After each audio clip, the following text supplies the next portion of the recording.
My name is Michael Coates. I'm a former firefighter, but I'm also a former soldier. And it's the stories from the individuals within this military community that I'm desperate to document.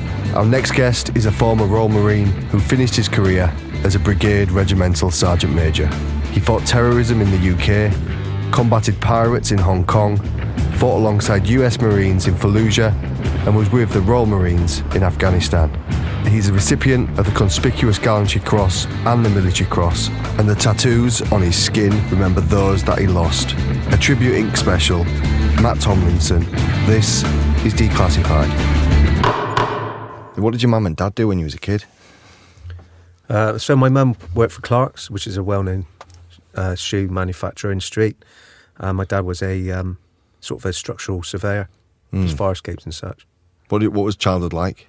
Yeah, really good. I had a fantastic time as a youngster, growing up in Somerset, in Street and Glastonbury, out on the moors. Got into fishing, so I used to go out a lot with mates, fishing and camping out, lighting fires, and just getting up to mischief, really. But I had an amazing upbringing, and I really enjoyed my youth. Education-wise, was you into it? No, I wasn't very academic, really. Schooling then was a lot different than it is now, so I don't think I'd have fared very well now if I was at school now. But I sort of managed to muddle on through, came out with GCSE in art, and that was it. Yeah. Art is important. I suppose, was you good though as a kid, or was it? Was you a good kid? Yeah, I mean, we used to get up to mischief. You know, we used to go tree jumping and break some trees, and a couple of times some hay barns were burnt down and stuff like that accidentally. But other than that, we got into trouble. We used to knock on people's doors and run away and all that stuff that you used to do. But it was all harmless fun that I think a lot of people nowadays miss, really, having kids knock on the door and run away. Yeah, that freedom, I suppose. Yeah, as well, from the kids' So point no, of view. it was all good-natured fun. Yeah. Very little police involvement, really. But yeah, it was enjoyable. Fond memories, massive memories. Did you join the Marines straight from school? No, so when I finished school, I didn't really know what I wanted to do. I was mad on the fishing, so I ended up doing a youth training scheme, which was a government scheme that they used to have. And I worked on a fish farm for a year in Wiltshire, which was an amazing experience with, I had a small holding of livestock as well as obviously loads of trout to feed, from the egg all the way to dinner plate size and bigger. So we used to rear them from an egg, so to speak, thousands of trout. I did that for a year. I got really good at it. Unfortunately, at the end, my boss said, yeah, you're good at your job, but I've got another student that the government have lined up. So for £25 a week, I was cheap labour. So that was my fish farming days done. So I moved back home and started double glazing for 4 years. So I worked in a double glazing company for 4 years. Just fitting it? So yeah, going through the whole thing, making the windows and fitting. And it was during that time, in actual fact, that one of the guys I was working with, his brother had just been discharged from the Royal Marines following an injury. And one of my other mates that I was working with there, his brother-in-law had served in the Falklands as a Royal Marine. So there was a bit of a sort of Royal Marine presence around Street where I grew up and around the pubs that I was drinking in. And it was during that time that the mate that had just been, one of the lads that had just been discharged from the Royal Marines for a knee injury, he came working with us as a double glazer as well. So we got talking, and I said, I need to do something in my life. So he persuaded me to go to Bristol, and the rest is history from there, really. So I went to Bristol to the careers office and did a few pull-ups, answered a few questions, did a load of press-ups and sit-ups in this office. Went home, told my mum. My dad said, you probably, I don't know if you're going to fare well with the Royal Marines, son, but give it a go. I didn't even think that I'd signed up, but 2 months later I got a letter through the door saying that I was to present myself down to Livingston at the training centre, and from there I joined the Royal Marines. How old was you? So I was 22, so I was quite a late joiner, to be fair. Yeah. And how did training fare then when you joined as I suppose a bit of a late? I don't know. I think I wouldn't say I was mature. I think I had a few life skills behind me. I was probably on a bit of a better footing than some of the sort of youngsters that joined at 17, 18. I still found it extremely hard. I joined as in 579 Troop, and I passed out 50 joined, and I think 12 originals passed out at the end. How I got through, I don't know. a lot of times I didn't really have a clue what I was doing, but I don't think we were supposed to. Just did as I was told and did my very, very best. I struggled massively because I'm slightly sort of height challenged at 5'8" on the obstacle course. So the 6-foot wall presented quite difficult sometimes as a bit of a mental block. There was a couple of times I thought I was going to drop out, but I just stuck to it in the end. And I passed out as an original. So that was 1990. 1990 I finished training. Yeah. Do you still remember the training? Do you still remember it kind of now? Absolutely, yeah. I mean, it's like Groundhog Day. You go back to Lympstone, to the Commando Training Centre, and you walk through those gates, and you're just, sort of in this TARDIS going back 28 years as I was, to the days of being a recruit. You can still look at your block that you were in, and the assault course is still exactly the same. Nothing's changed. The standard's still the same. Nothing's changed whatsoever. Woodbury looks the same. It's still muddy, wet, cold, and even in the summer. So, I mean, looking back now, the memories I've got from training are amazing in it, and I think the Royal Marines have got it perfectly. They do train us in such an amazing way. They can transform you from being a selfish, maybe sort of headstrong civvy into a team player, understanding leadership, knowing that you've got to be led and that you can lead, and your loyalty and integrity and your honesty is first class, and you're suddenly surrounded by a body of men that have done likewise, both the officers and non-commissioned. Everybody does the same training, which is quite unique. When you left training, what would you be called? Is it passing out? Yeah, you're passing out parade. You pass out. You went to 40 Commando. That's right. Yeah. Was you kind of raring to go then? Just get on ops. Yeah, you hit the ground running, and you'd hear all these horror stories about joining your first unit because you're a sprog, a new guy sort of thing, and you didn't know what you were supposed to be doing or how you're supposed to act. You're brand new off the it's like going from a school probably to a university, with no sort of real induction and stuff. So it was quite daunting. It was local to me, Taunton. So yeah, it was quite a sort of scary experience, to be fair. And shared accommodation, 8-man rooms, 12-man rooms in big old sort of wooden huts. A lot of banter, and you'd obviously go through certain breaking in ceremonies and stuff, that you'd go through, which was fine. It's just part of it, part of that sort of acceptance into a tribe, so to speak. But it was well humoured at the time. I mean, in the past, unfortunately, some of them have gone slightly wrong, but there's a sort of a level that you can not surpass or pass. I think there's an element throughout, that where that kind of acceptance becomes a bit of bullying throughout. But I still, I mean, I still didn't know what I was doing. To be fair, not 100%. You've just focused on training for 9 months about passing. It's like taking an exam. You train to pass an exam, you pass it, and then you think, what have I learned, sort of thing. So, but it took a while. Was it a shock then going to Northern Ireland? Northern Ireland was good because it all started coming together then. Oh, okay. I was probably 9-10 months into my career, and I managed to volunteer to go to Northern Ireland. So I did a tour over there, and then I enjoyed it that much. I extended and did another tour back to back. So I did 12 months in Northern Ireland first, and a massive variety of work that we did out there as Royal Marines. Small detachment, from boarding operations, driving boats down near the border with Southern Ireland to other sort of work that we did around Belfast. So very varied, very, very interesting. And it all just came together. It all suddenly came together about what it was all about, being a Royal Marine and operating differently to other people. Was it different? Was it dangerous at that time then? I'd like to say no. It's probably, we had to be careful. We did quite a lot of covert work, i.e. in civvies and stuff. So the threat was always there. So yeah, we took every job seriously.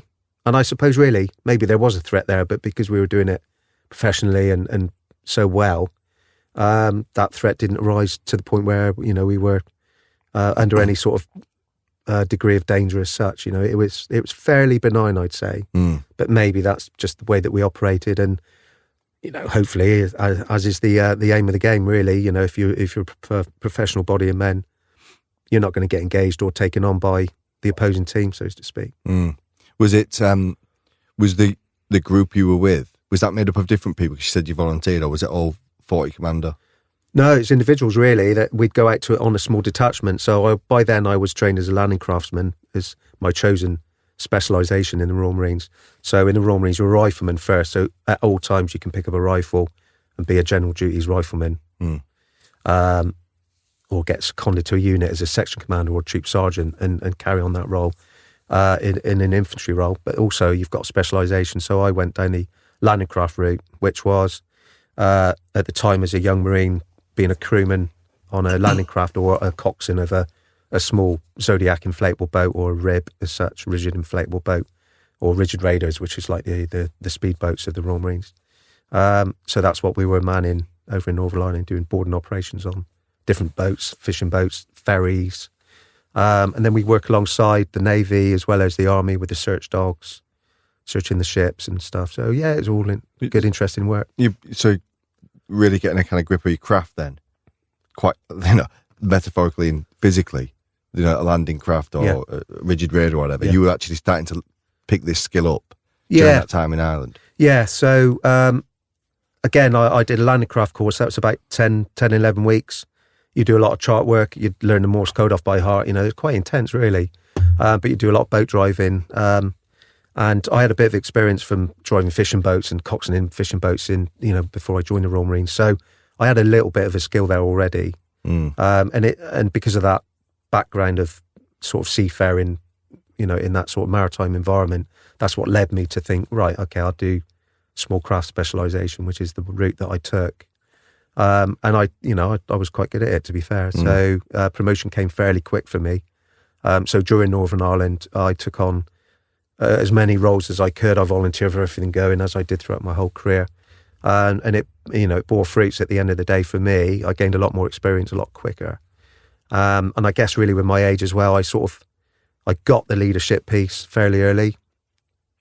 And I learned how to lead people, what to make them click, how to, by showing respect and learning leadership qualities, I could get a lot out of people. And so, my career took off from there, really. So 91, 1 year in Northern Ireland. Yeah. Came back from there, then Hong Kong. Yeah, I went to Hong Kong, yeah. This is amazing. Couple of years. Yeah, Hong Kong was... What was you doing in Hong Kong? Yeah, so Hong Kong was, again, it was I put in a request to go to Hong Kong, and I ended up luckily getting the draft. So I was out there for 2.5 years. And because of my small boats specialisation, there was probably, I'd like to say, 15 Royal Marine coxswains, landing craft coxswains. There would be 2 Marines and a corporal on each patrol ship. There was 3 patrol ships, fairly small ships with about 47 Royal Navy and Hong Kong Navy personnel on board. And at the time, there was a huge problem with the triad gangs and illegal smuggling from China into Hong Kong and vice versa back. A lot of illegal immigrants being brought over from, say, Vietnam and such. And so it was our job to work with the anti-smuggling task force, the Hong Kong police, to patrol the waterways of Hong Kong, which were immense. I mean, there's thousands and thousands of miles of coastline if you consider all the islands, the outlying islands around Hong Kong. It's not just one big island. And with that brought to, obviously, Hong Kong being the sort of the financial, the gold mine as such of that area as such. A lot of luxury cars, a lot of money. And then you've got China just over the border. So what happened there was the routine in place for smuggling was for these huge speedboats that were being built in China with 5 300 horsepower engines on the back that could do about 70 knots, sort of 80 miles an hour. Made en masse by these different gangs, triad-related, some of them. And they'd steam over at night. In the meantime, people would steal high luxury cars in Hong Kong, hide them, cache them. And then on certain days and certain nights, they'd get the cars down to a jetty or a pier or onto some ships with cranes, and then the speedboats would steam across from China, meet up with the lifting facilities and the cars that were there, and simply lift them into a lift a car into a speedboat. So, you'd get a Toyota Lexus in the back of a speedboat, get it secured with some inner tubes by the smugglers on the boat. What do you mean?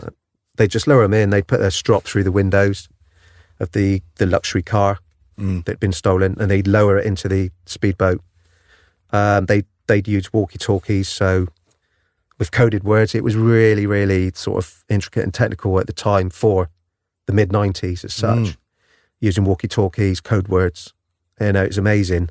And with the facilities on the Royal Navy ships at the time that we had, which was some very high-tech at the time, radars, they could track them coming across in their groups of sort of 10, 15 speedboats, pre-position us in our 2 fast pursuit craft, which were about 28 foot long. It's like a rib with a console at the rear of the boat, with twin 225 Mercuries on the back that was sort of race tuned as well. So they probably do about 55, 60 knots on a good day, just about 65, 70 miles an hour. With our boarding crews, two Marines and a Royal Navy officer as a chief petty officer or a petty officer. And we deploy out at night with MVGs, get pre-positioned by the Navy, by the radar operator, and then once the speedboats were loaded with the car and they're ready to go, then we'd pounce, picking on one boat at a time between 2 of us, and we'd close that down each side on the left and right of the speedboat, which would always have a chase ensued back towards China. Some of these chases would be sort of 10, 11 miles. Sometimes we'd encroach the border of China before we could apprehend them, and hopefully at times we'd actually close it down to the point where we could pull up alongside, sometimes at 50, 60 miles an hour, for the lads to jump across with their nightsticks and overpower the crews of the speedboat, cut the fuel lines, and hence bring the... So if 10 boats came across from China, you'd probably get one? Yeah. The Hong Kong police would do the same as well, but it was more of a deterrent trying to, rather than eradicate. It was basically... It was seen as I put it briefly, it was antisocial behaviour in Hong Kong. It was not good to see luxury cars being stolen on a daily, nightly basis and shipped back to, smuggled over to China. So they would bring over, the speedboats would bring over air conditioning units, TVs, videos, loads of electricals that were cheap in China, and they'd sell it on the black market in Hong Kong, and then they'd take the stolen cars back from Hong Kong to China on the return trip. And it was just seen as not being acceptable by the Hong Kong authorities that these incursions were occurring from China into Hong Kong, which were then British waters. So it's something that had to be the speed of it, though. The speed of I remember the physical speed of the... Yeah, so it's just amazing. It was like, you've got 36 Shamulis, which is, your big night flares. So what we used to do is we have 2 bins on each side of where the coxswain was, with Shamulis in each side, and basically you'd fire one up in the air for illumination, and then you could see the speedboat and the wake from the outboard engines, and then one Shamuli would be directly at the speedboat to try and set it on fire, basically, because the size of the fuel tanks on these boats, and that was it. And it was either fire the Shamuli at the speedboat to try and either disable it with fire, or to make the crew think, right, we need to give up, we're going to get caught. But they never did. They used to wear crush helmets and body armour and everything, protection, just to keep going. And basically they just head down full throttle and head straight towards China, and we'd follow and try and catch them. Was it good, like adrenaline wise? Was it good fun? It was amazing. It was just crazy. Sometimes it was really rough. The seas were rough. You could be chasing a speedboat 1 minute, it's above you, sort of 10, 15 foot. Next thing you're above it, 10, 15 foot. We'd crash sometimes on the engines. Yeah, there's all manner of stuff that used to go on. It was pretty hairy, to be fair, and baptism of fire for me. But you had to get your wits about you and get into it, and just go for it, really. But 3 years you were doing that? Well, 2.5 years. We did 2.5 years, and the other role we had was like search and rescue. There was no other search and rescue asset in Hong Kong, because we've got to remember it was under command of the British. It's still under British rule as such. So we dealt with a lot of search and rescues, mainly capsized fishing boats. Hong Kong harbour became so busy, and because a lot of it's man-made, the internal side within Hong Kong harbour, which was massive, it became a very confused sea because of the wakes of both the weather and the big ships and the high-speed ferries, the wakes would disperse out to the shoreline, but the shoreline was man-made jetty walls, so to speak. So then the wave would cascade that and then come back in. And in the morning, the harbour would be fairly calm. Come the afternoon, you're looking at, again, 15, 20-foot troughs, just holes that appear from nowhere. And with the old Hong Kong junks, the old fishing boats, they get caught up in those wakes. So there'd be quite a lot of capsizes. There'd be lots of ship collisions. So we deal with that quite a lot as well, with divers recovering drowned people and stuff. We had 2 plane crashes. We had a Hercules C-130, took off from the airport and inverted, flipped upside down and landed back in the harbour. So we were first on scene. British? It was a contracted plane that was repatriating Vietnamese refugees back to Vietnam. So we were first on scene with that I think we were on scene for about 24 hours. People survive, or? No, nobody survived. No. Everyone? Yeah. So it's quite daunting, some parts of it, when you're sort of recovering people, drowned people in that situation. Was the same team together for the 2.5 years? We operated mainly, we stayed on the same patrol ship, so we'd get to know the Royal Naval personnel. They churn over quite a lot because they'd be drafted back to the UK to other jobs. But the Hong Kong enlisted Royal Naval personnel, they were on the ships all the time, but they were an amazing bunch of lads. Really, really very loyal to, the sort of Royal Navy and the UK. And things changed. You came back and then got deployed to Congo, pretty much. Yeah, so I went back to 539 Assault Squadron, which was an amphibious group boat group back in the UK, and Opdeterminant occurred. So that was unrest in Africa. We flew into Brazzaville, and the sort of point of the main point of interest was Zaire, which was going to be overthrown by a sort of rebel group as such. And there was UK interest in Zaire, as in a consulate and embassy, and there was British staff there. So we were flown over with our boats, airportable. So 539 Assault Squadron, Royal Marines, which is the sort of group that I work with. They're totally they're an airportable squadron of approximately 100 people, maybe a bit more, with various boats, rigid raiders, inflatable boats, and airportable hovercraft as well.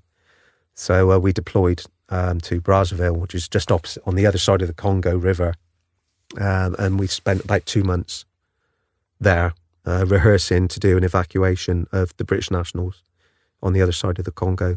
2 months sat on a sandbar, rehearsing every day and getting ready to pull out if needed the British citizens that were in Zaire at the time. And was you getting good at it? Was it that kind of British? It was that mentality. It was just that Royal Marine profession came out again. We rehearsed every day. We rehearsed every eventuality. We had other nations turning up: the Portuguese, the Americans, the French, the Italians, and they turned up with their sort of array of different amphibious groups as such. Some were poorly equipped, like the Portuguese had a few inflatable boats, as did the French. The Americans didn't really have an asset there, but they took on other roles, as in they had helicopters as such, which would have been more in a supportive role. So they weighed heavy into us to maybe help them out and get some of their civilians out.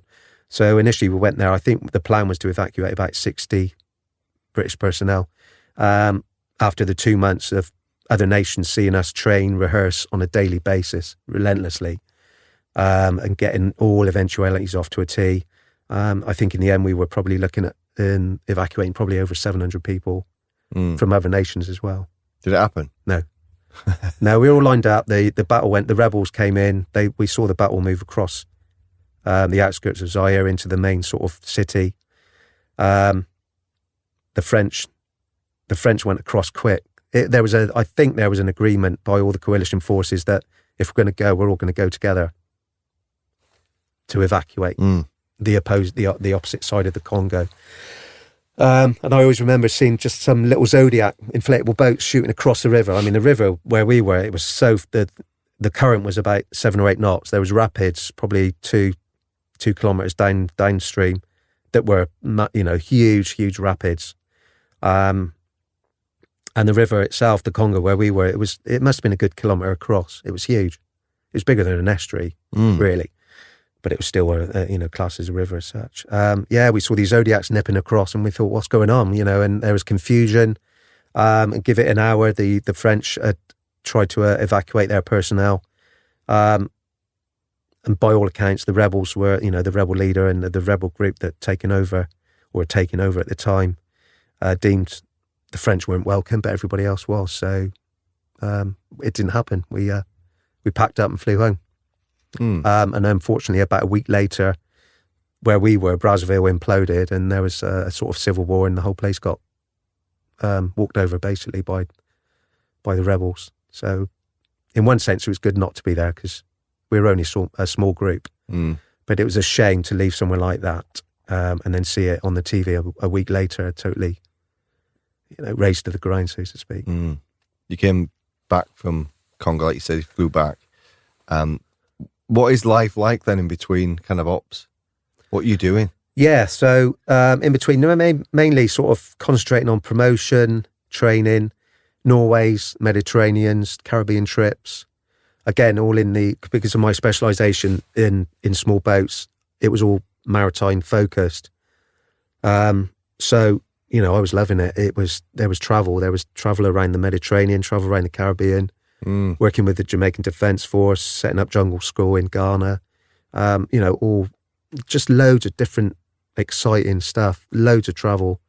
And at every rank as well, throughout my whole career, I always volunteered for everything. If ever there was something to volunteer for, I always did, because I just felt, you can volunteer for stuff 9 times out of 10, you're going to think it's going to be rubbish, but 9 times out of 10, it turns out to be something amazing. Yeah. And you just get so much more experience from it. So, from being a Lance Corporal, I volunteered always to do anything else that was offered on a plate to everybody.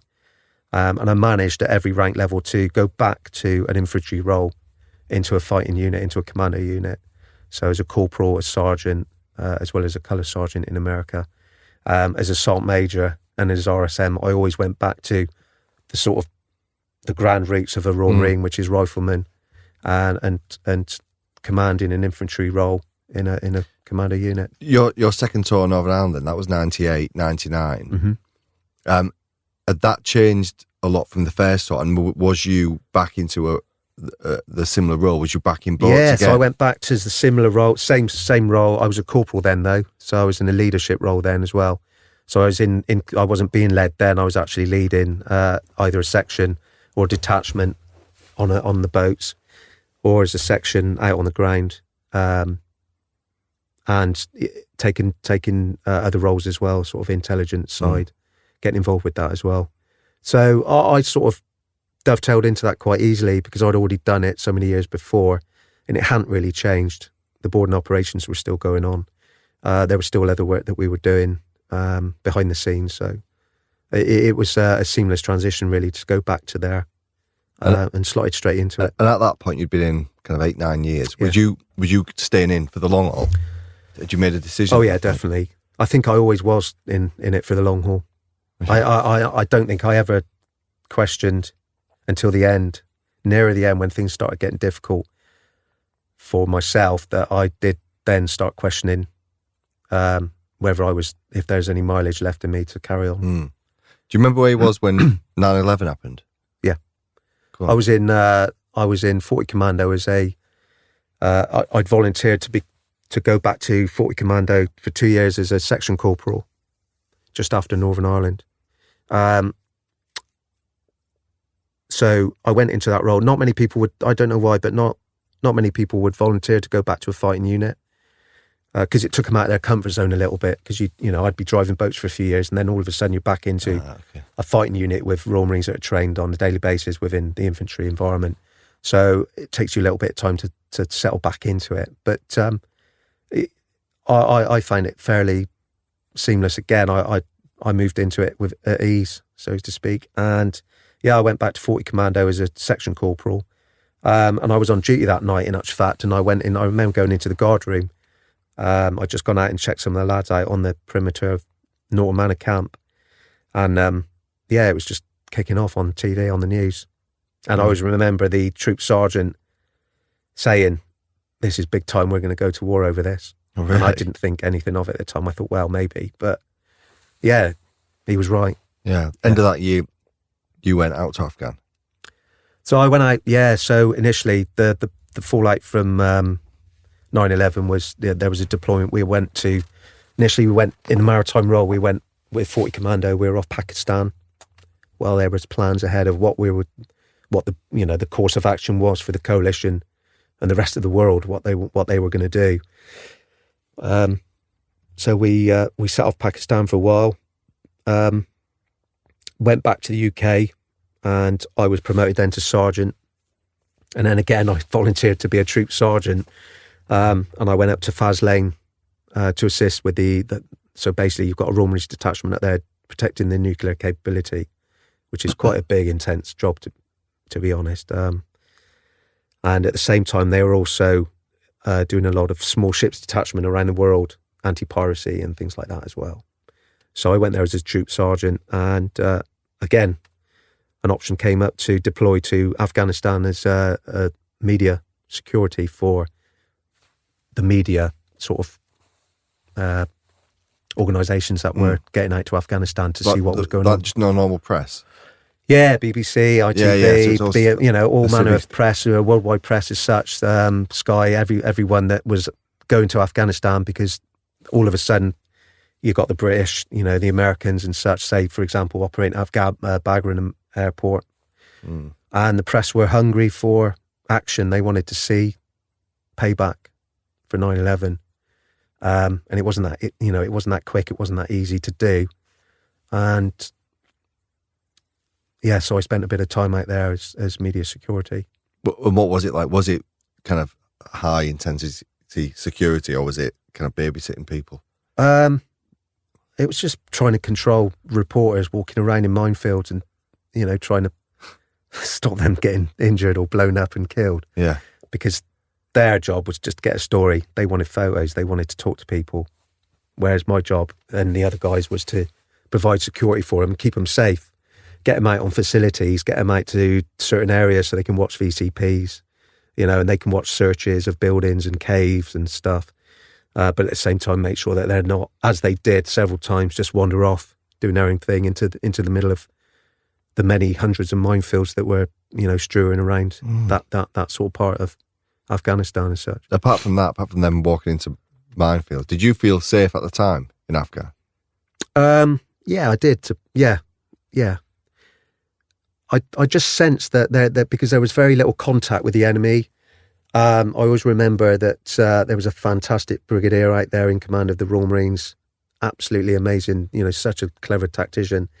And I mean, it was general knowledge. He wasn't providing the body bags that people wanted to see. His forces were not providing, but it was like a lull. Everybody, it's like everybody just, 9/11 went in and everybody sort of thought, right, we better stand back a little bit. This is, we've hit a hornet's nest here. Oh, from the other, from the opposing side. Yeah, I think. And it was also this is new territory for Afghanistan. This was new territory. Who was the enemy? Who was the insurgent? Who was against the Americans and the British? We had the Northern Alliance that were sort of on our side as such, but then as is present day now, you just don't know who. And it was the same confusing situation, I think, that the commanders found themselves in. There's still a lot of stuff going on with the special forces operating out there, and obviously they knew who their targets were. But as for large scale targets and sort of battlefield movement of companies of men, companies of Marines and army personnel and such, different ball game, I think. Yeah. It was mainly in the caves. Was it the cave complexes? Yeah, because they sort of, there was always in the press about them blowing up the wrong weapons caches and munitions, and whether they blew up the munitions that the Northern Alliance had stored in their fight against the Taliban. And so, yeah, it was quite a confusing situation out there. Because we haven't mentioned relationships in this. You seemed really busy, like I think that was the crux of that first part, was just like busy, always away. Did you get time to kind of settle or find it, It was just full on work, really. Yeah. It's correlated all the time.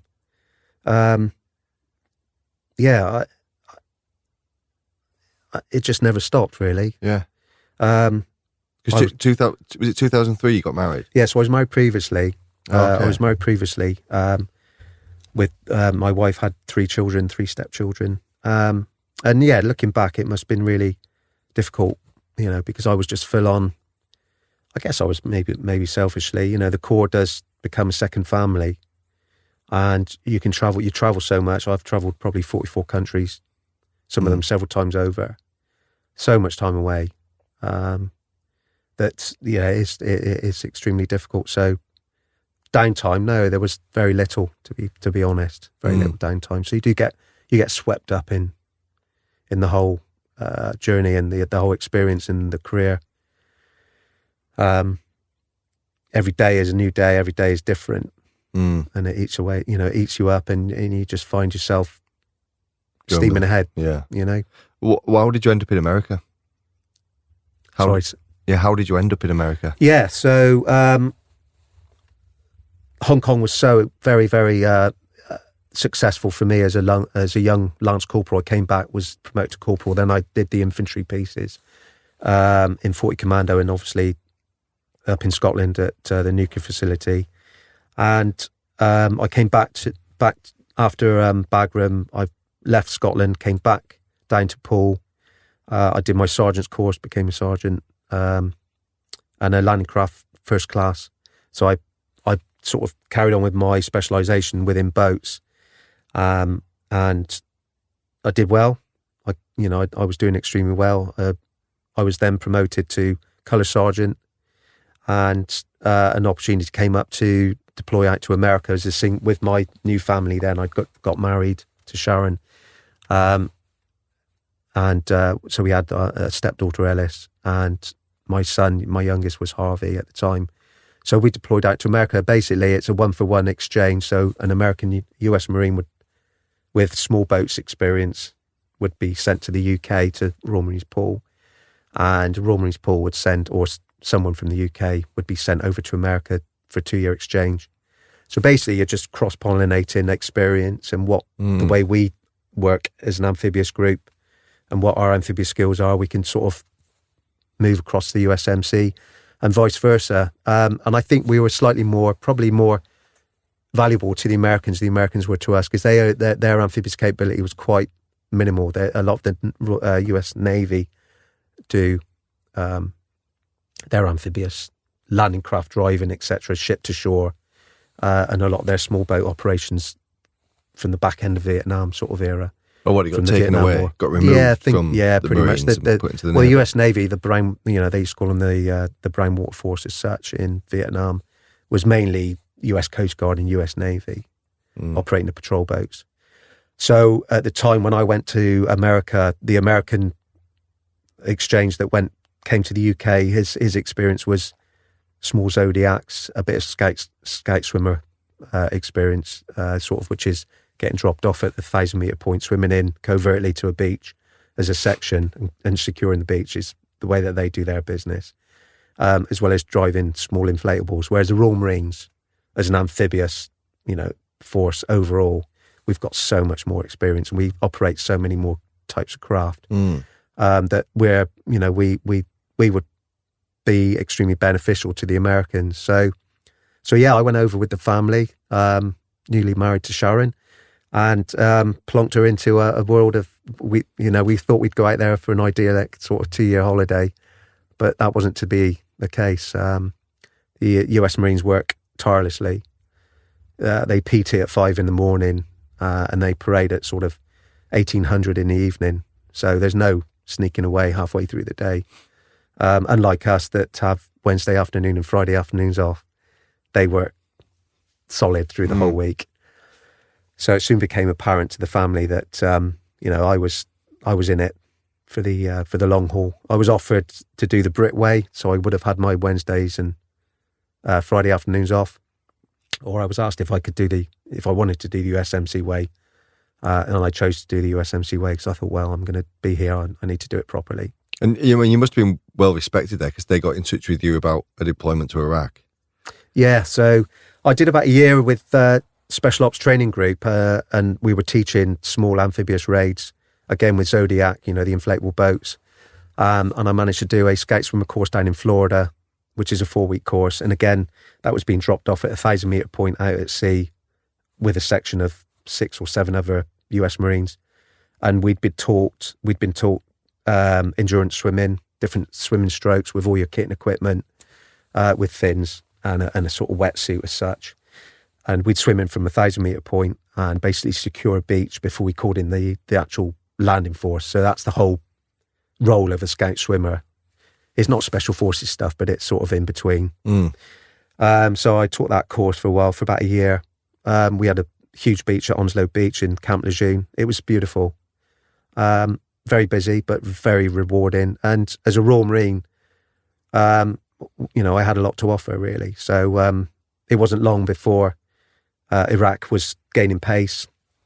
And at the same time, coincidentally, the riverine force was being looked at as an asset that needed to go to Iraq because there was nobody patrolling the waterways of Iraq at the time.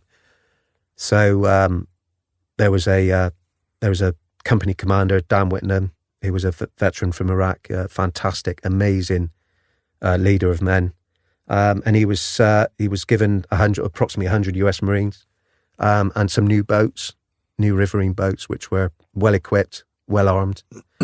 And he'd heard about this Brit that was on the coast at Onslow on Camp Lejeune, half an hour's drive from where he was on the camp. So he came across, had a chat, and offered me a position in Small Craft Company, which is what it was then named, to start training up his guys into a riverine force because they were going to deploy to Iraq.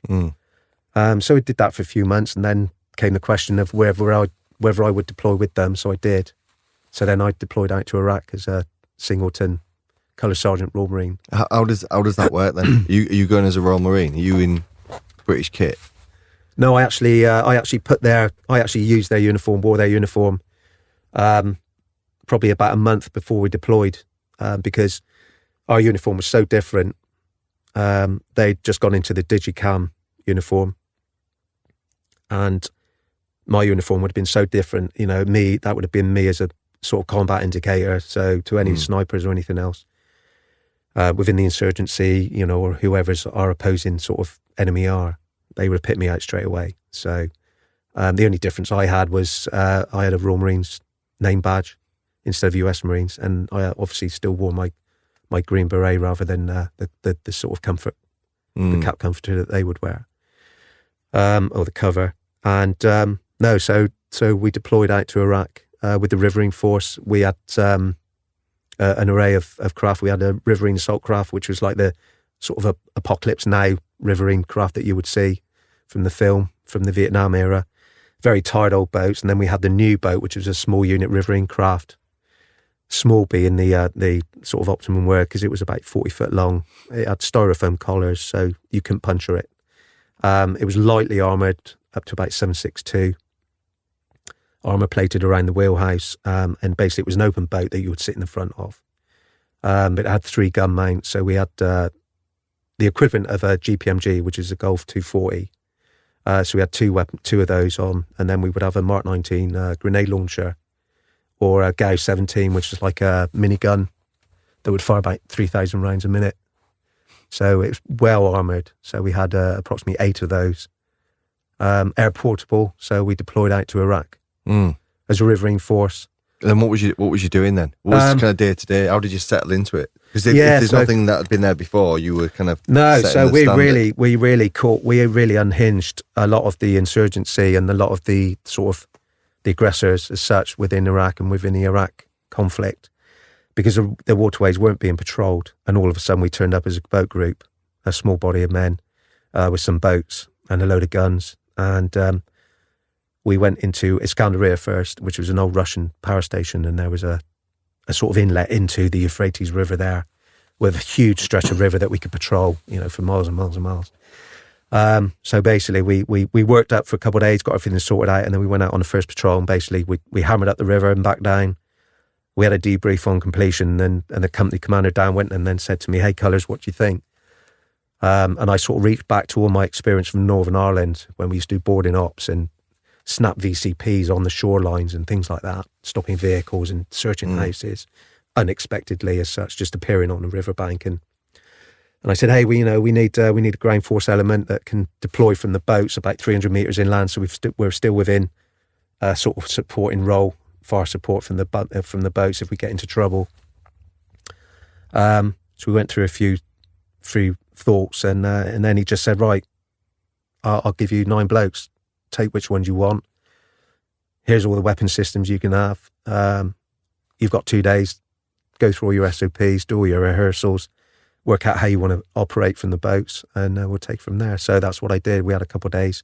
I picked the guys, and we trained up, and then we became this small ground combat element of guys that would be taking up the rivers in the boat groups in our small sections.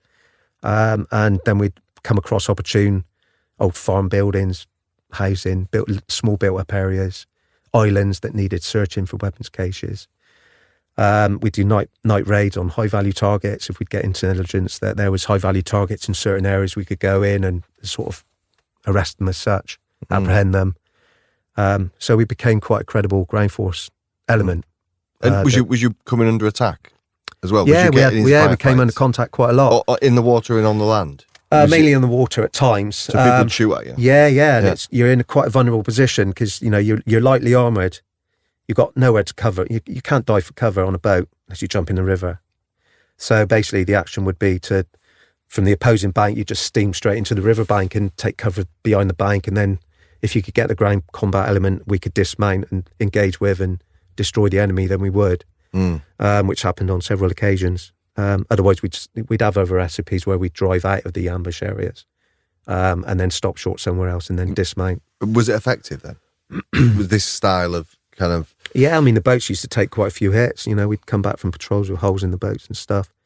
But they were, we were causing an effect on the insurgency. And then when Fallujah kicked off, the whole Phantom Fury was arranged, which had seen since the April, the US Army they gained control of Fallujah, which was a hotbed of Iraq. It was a nasty place to be. And they sort of gained control, but then through attrition and lack of manpower and defences, the insurgency took back control of the city. And basically the US Army were, forced out. So come November, the plan was to retake Fallujah. So it was the largest offensive since the Tet Offensive in Vietnam. So it was like 16,000 US Marines involved. And we were part of that operation. So our job was to go in initially on D-Day probably minus sort of 5 hours, and set up blocking positions along the Euphrates at the Jolan district, which is south of the southern edge of Fallujah.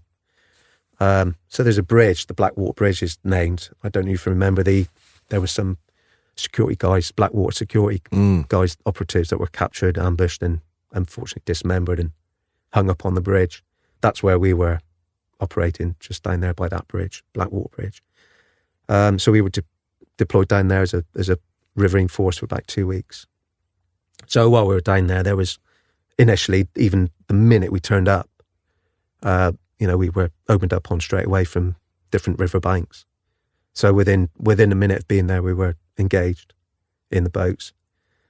And then from then on, it was 2 weeks of, just surviving, fighting, digging trenches, shell scrapes on a daily basis, proper digging trenches that were, 5-6 foot deep. So you could get down at night, avoid all the incoming mortars and IDF and stuff like that. So, yeah, it was serious stuff, and there was a lot going on. Because you're probably not going to mention it, because you are an incredibly humble chap. Can you talk about the kind of Silver Star situation? How did that come about? Okay, so we're probably day 7 into Fallujah, and we're settling into a rhythm, a patrol rhythm. We're having some really good results with our patrolling, and a patrol went out, and I wasn't on it. When we went out on the boats, we weren't always. Everybody was out. You had to get your head down. Because you were on watch at night. You're in the trenches. You know, it was proper stuff.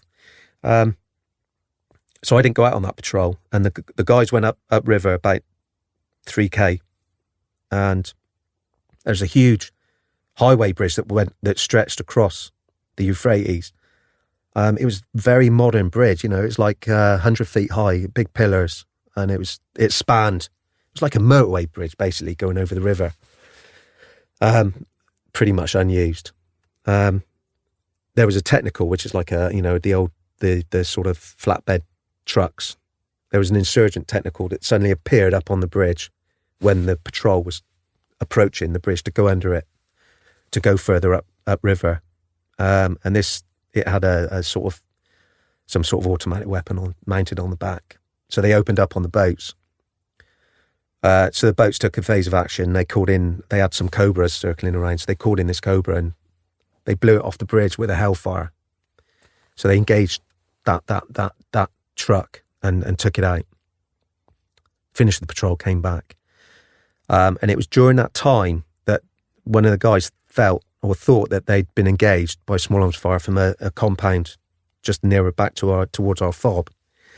So the plan was for the next day, we're going to go out and we're going to search that complex that had potentially engaged the boats on the way back from the bridge. So we set this plan, and we went through the set of orders, and we were going to go up straight opposite the complex and set in the ground combat element, which was me and the guys. And I said to, I looked at it and I thought, no, what we need to do, I said to Dan Whitnam, the company commander, I said, boss, what we need to do is go past the target as if we're on a normal patrol. We'll go out to the bridge where the hellfire incident had occurred the day before. We'll turn around there as a diversion and then we'll come back down, and then we'll deploy the GCE short, continue the boats, and the GCE will patrol into the built-up area and see if we can catch them unawares. So everybody was happy with that plan. So we're going upriver, probably about 20 knots. It's about 25 miles an hour.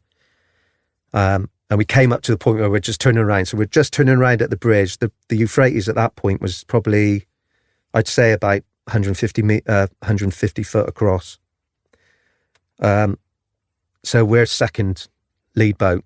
We've got the lead boat, and then we're the next one behind me and Dan Whitnam. And we're talking to each other. On the back, stood on the engine cover. So we're about a foot apart. And just as the boats are turning, so by now we're down to jogging speed. We're sort of just above walking pace.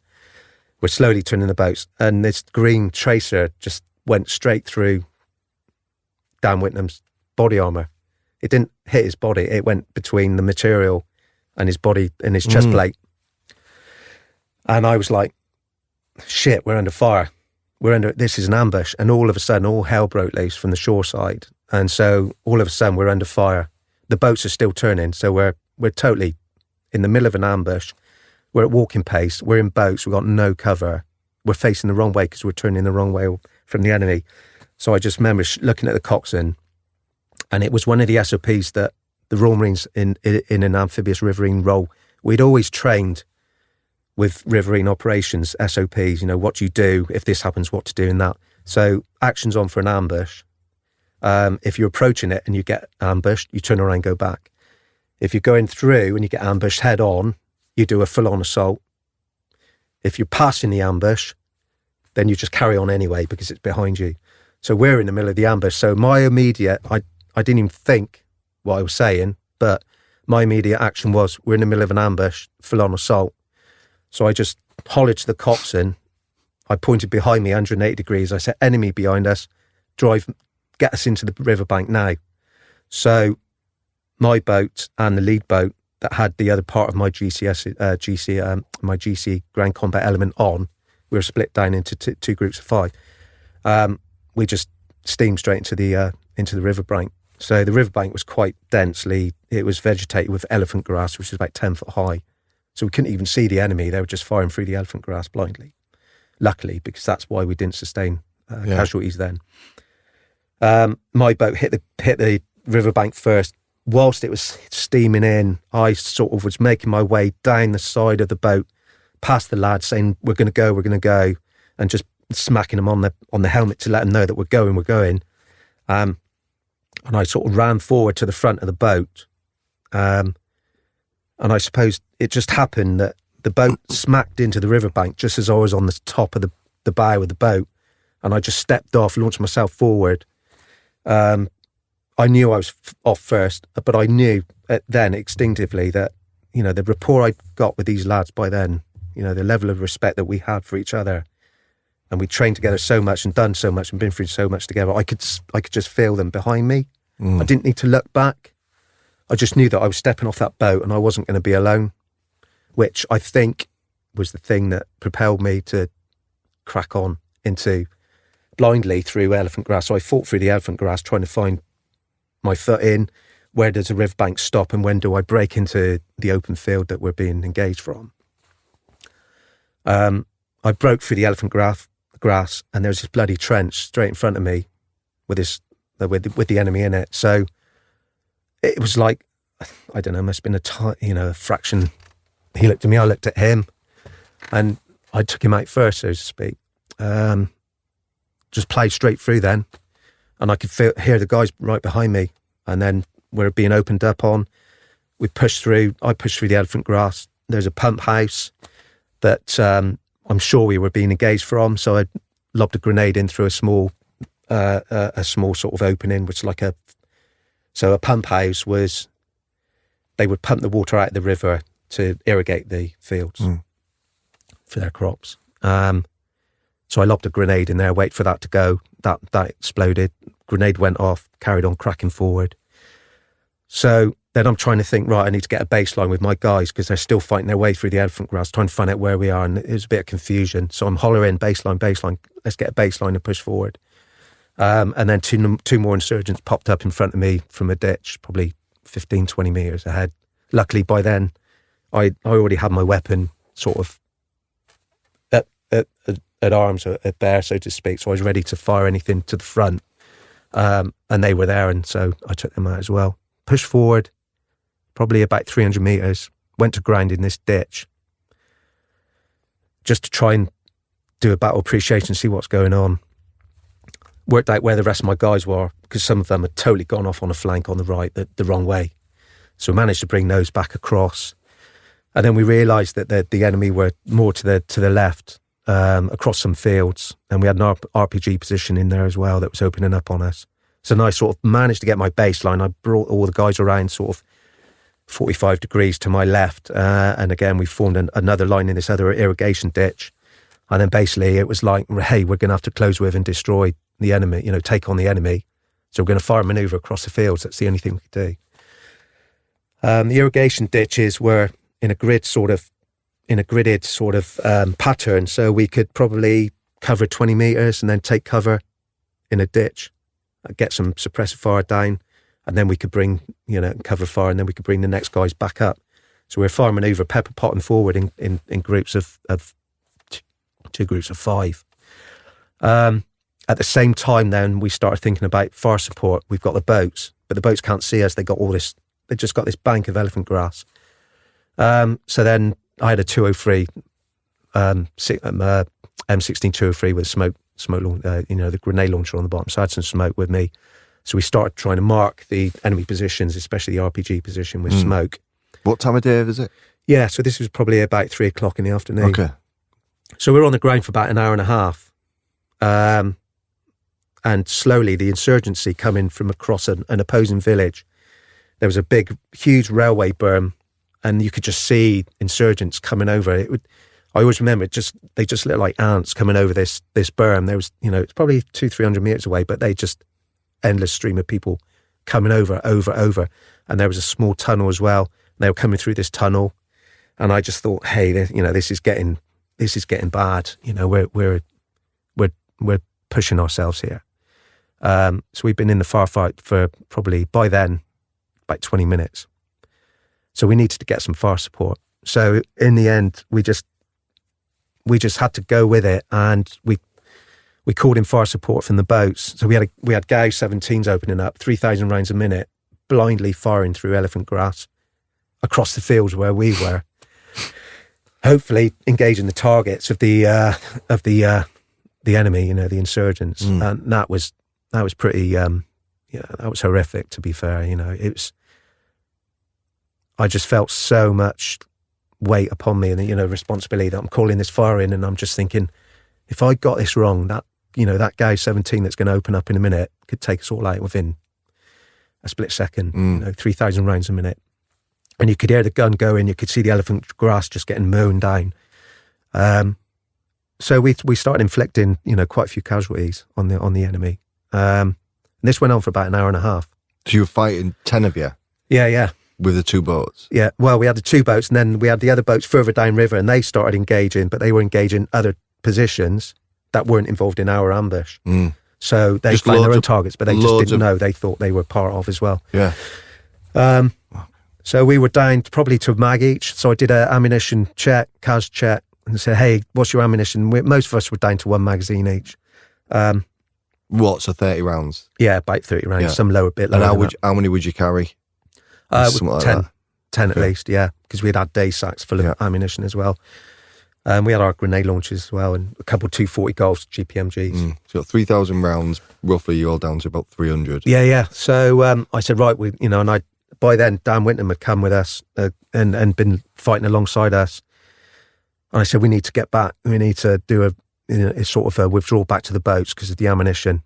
And we still could see insurgents coming over this old sort of railway track berm. So I worked out this distraction. We started, we didn't go back the way we came. We just sort of went parallel opposite. We were still giving each other cover and fire. We fire maneuver back towards the riverbank, towards the elephant grass. We called in 2 boats.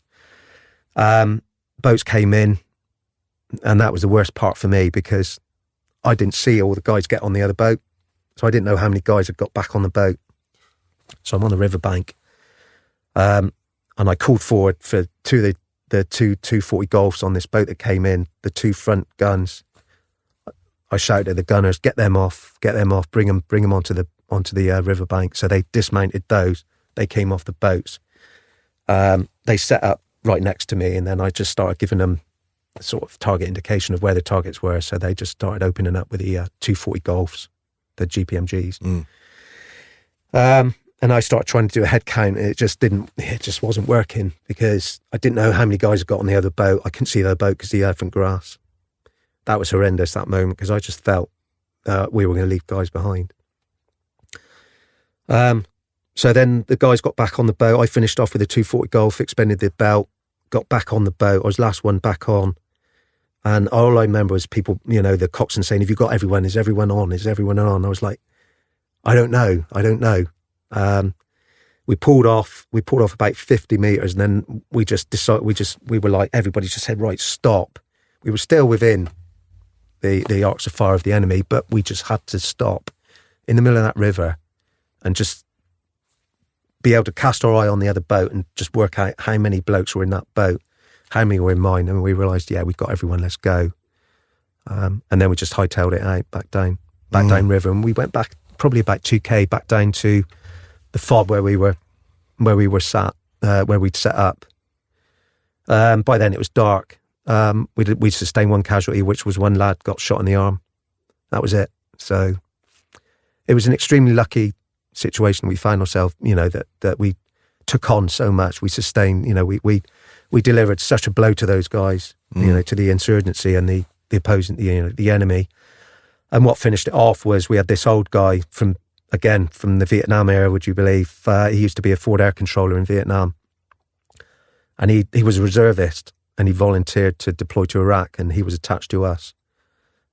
Old guy called Buzzard. I think then he must have been 55, 60-year-old. And he called in these 2 Harriers to drop a couple 500-pound bombs on the position. And when the Harriers came in and did the deed, drop that ordnance onto those positions where we were, they said there was at least 100 insurgents down there that were right behind us when we finally extracted. So, it was lucky. It was a lucky time that we got off when we did, and lived to obviously tell the tale. So, there was some political stuff going on, and you shouldn't have potentially been doing what you was doing, and it was all a bit of kind of Wild West. But the Americans had recognised what you'd done, and they'd essentially told the Brits that they were going to give you a Bronze Star with Valour or a Silver Star. Yeah. And then that changed to a CGC? Yeah, so Dan Whitnam, he's, like I said earlier, he optimizes everything there is about a leader. To be honest, he is such an amazing. His career is flying now. He's a lovely chap, very good friend still. So Dan Whitnam, company commander, that night we did the debrief. We all went back to our trenches. We sort of we thought, we talked. I thought a lot about the people that I'd killed because they'd been so close, up so close. That night? Yeah, I just started thinking about it straight away. I don't know, I guess really from, I guess I reached back to our times in Northern Ireland when we're taught about hearts and minds, and, you've still got to have a bit of respect for humanity. You don't want to get dehumanized. There's still that, regardless of them being the enemy. Now you look back now, we were the aggressor, we were the invader, we were in their land, we were at war on their turf. So not all of our enemies were terrorists, not all of them were linked to Al Qaeda or all the other terrorist groups. Some of them were just farmers that had been hired guns to get some range down, do a few shoot and scoots on the enemy, on the British, and the US Marines as such, just to disrupt us and keep us confused, just to give the upper hand to the insurgents and the enemies that we were fighting.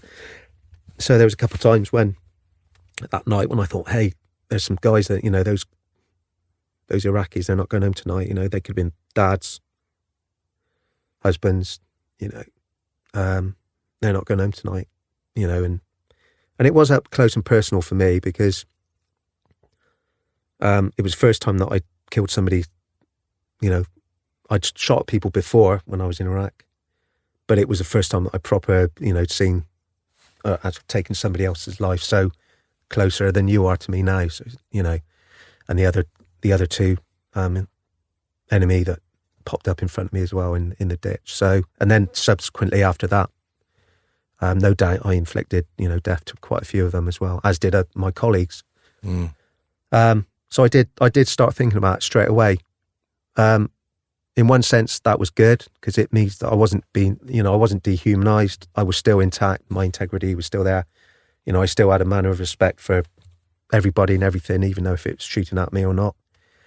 But it started, just then, it just started not eating away at me. It was just there. You were aware of it? Yeah, just aware of it. And I thought, wow, how am I supposed to handle this? How am I supposed to deal with this? What am I supposed to do? How am I supposed to be reacting to this? Knowing that the next day I was going to go through same things. And then I started thinking, I wonder if there's any such thing as retribution if I've dealt the death to them, is that me then? Is that, and then you start feeling this dullness, this war weariness and dullness coming over you. And then I started feeling numb to danger, nothing really fazed me anymore, So there's a couple of times when we were under a sort of indirect fire with mortars or even sporadic fire, and the lads would be digging shell scrapes like Billy O, just scraping away at the ground at times just with their hands just to get some form of cover. And I just found myself quite calmly not really worrying about it as such. And there's a real dullness that settles in. And I've spoke to other people and they've felt the same. You become quite numb to it. There's not much you can do about it. If you're going to get, hit, you're going to get hit. Apart from crawling around on your belt buckle 24/7, you're not going to achieve anything doing that. So you've just got to try and face up to it. And so I spent that night thinking all these thoughts. It didn't change the way I operated. But Dan Whitnam was there, my company commander, straight away at night in a small collapsed building that had been blown up on the start of Fallujah, writing a citation for myself, which I wasn't aware of. And he did that night, which was amazing. It went back to the embassy. They got word of it. And because at the time, I think in the small detail, which doesn't really bother me, it never has. The award was I wouldn't have done any of that without my guys. If those guys hadn't followed me off that boat, I wouldn't be here today. I know that for a fact, and I wouldn't have done what I did. So it was, it was all about, these accolades of gallantry. Very rarely is it an independent solo mission that you're on. There's always somebody that helps you achieve what you do and did. So They got hold of the citation and they said, well, it could be a Bronze Star with Valour or Silver Star, but if we turn it into a equivalent British Gallantry award, then I can actually wear it as on my uniform as a medal. So that's when they turned it into the Conspicuous Gallantry Cross. But I didn't know about that for months and months, that there was something going on. Just to hit on to it then, when you were saying about like this dullness. Yeah. Did you ever feel kind of guilt? You felt like that, especially towards your son? Or was that just, did you park the family life when you was out? No, I did. I don't think, I miss my family immensely, massively. But it was during that warfighting piece that you're just full on. It's just relentless, draining mentally, and communication to home was minimal, especially during the Fallujah piece. We did have a satellite phone available that we could phone home now and again, but it was rare. And there wasn't really much to say. It's not like... My point was not what you would communicate back, but within yourself. Did you feel like you should be kind of self-preserving more, especially after the incident that you got? Trying to look after yourself, to make sure you look after your family, or was it just? I don't want to put words into your mouth, and if it's not, then it's not. It's just I'm always fascinated with that, especially with a young family and someone who's involved with something. Is the self-preservation actually just getting on with your job? It was, looking back now, I think I did think that my time was done. I did honestly think that I would die in Iraq because of after that day. I'd been through a lot up until then. We got away with so many scrapes, and we inflicted so much on the enemy as such. Some it had to break, some it had to crack. And yeah, it was just, I'm a passionate, emotional bloke. I care for everybody, and obviously now my profession reflects that. But after that day, inflicting that many casualties and seeing somebody's death up close through my actions, it just made me think, I ain't going to get out of here. So with that dullness and almost like you don't fear anything anymore. Nothing really scared me. I wouldn't flinch. Nothing really. And again, people do go through this. You're just numb to threat. I think because you've overridden every threat that you've thought about. If you go through, I think maybe I went through that situation. There could be no worse situation I find myself in, really. Also hormonal. Yeah. What was pumping through your body at certain times during that. And it was just that position of leadership as well. And everybody always looking to colours. Ask colours. Colours will sort it out. Colours, what should we do now? Colours, what about this? I was just a continual go-to default position. You were kind of relieved of your duty. Not relieved of your duty, that's the wrong word. You were kind of sent back early because there's a bit of politics behind the scenes. Yeah. So you came back. Was you relieved to be out of the country and back with the family? I was sent back because we were getting so involved in so much, and there was a duty care that the embassy in Washington had over me as a British serviceman that they'd sent to America, and then through ministerial process had agreed that I could deploy to Iraq with the USMC, which was quite unique because I'd been involved in so much more than they thought. Rather than just being an advisor in a riverine role, they imagined me to be in an ops ring, back somewhere in the rear, coordinating. Well, you were very much not that. I was jumping around on and off boats. John J. Rambo. With a bunch of amazing young US Marines. And then when, obviously, I think what happened was Dan Whitnam sent through the citation. And they must have thought, well, what's going on? What's this bloke up to, sort of thing? What's he getting up to?